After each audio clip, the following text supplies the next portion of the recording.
ఒక చిన్న పని కోసం అని చెప్పి సూట్ కేసు నిన్న కేమార్ట్ నుంచి తీసుకున్నాం. కానీ కొన్ని రీజన్స్ వల్ల ఇది ఇప్పుడు రిటర్న్ అవ్వడానికి వెళ్తున్నాం.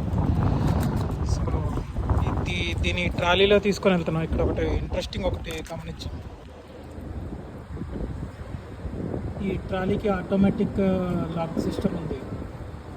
సో ఈ ఊర్వస్ నుంచి బయటికి రాగానే ఆటోమేటిక్గా లాక్ అవుతుందట. బట్ అట్లాంటప్పుడు ఇది ఇంకా బయట ఎందుకు ఉందో తెలియదు. ఇది ఎక్కడ లాకింగ్ సిస్టమ్ ఉందా అని చూస్తే ఇది బ్యాక్ సైడ్ ఇక్కడ లాకింగ్ సిస్టమ్ ఉంది, ఫ్రంట్ సైడ్ దీనికి లాకింగ్ సిస్టమ్ ఉంది. సో ఆటోమేటిక్ లాకింగ్ సిస్టమ్ ఉన్నా కానీ ఎందుకు పని చేయట్లేదో తెలియదు. ఏదేమైనా కానీ నాకైతే యూజ్ అయింది. యాక్చువల్గా ఇక్కడ కొన్న ఏ ప్రోడక్ట్ అయినా కానీ వితిన్ 30 days లోపల రిటర్న్ ఇవ్వచ్చు. దాని కండిషన్ గుడ్ కండిషన్లో ఉండాలి.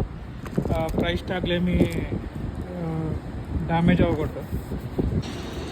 ఈ ట్రాలీస్ చాలామంది షాపింగ్ మాల్స్ నుంచి హెవీ లగేజెస్ ఏదైనా ఉంది అవి తీసుకురావాలనుకున్నప్పుడు తీసుకొచ్చేస్తుంటారు ఇంటికి. జనరల్గా కొన్ని అపార్ట్మెంట్ లోపలికి ఇది not allowed trolleys. Customer service centre ఉంటుంది ఇక్కడ. అక్కడికి వెళ్ళి మనం ఒరిజినల్ ఇన్వాయిస్ కనుక చూపించేస్తే ఇది రిటర్న్ తీసుకొని మన కార్డుకి ఏ మోడ్ ఆఫ్ పేమెంట్ అయితే ఆ మోడ్ ఆఫ్ పేమెంట్కి బ్యాక్ రిటర్న్ చేసేస్తారు.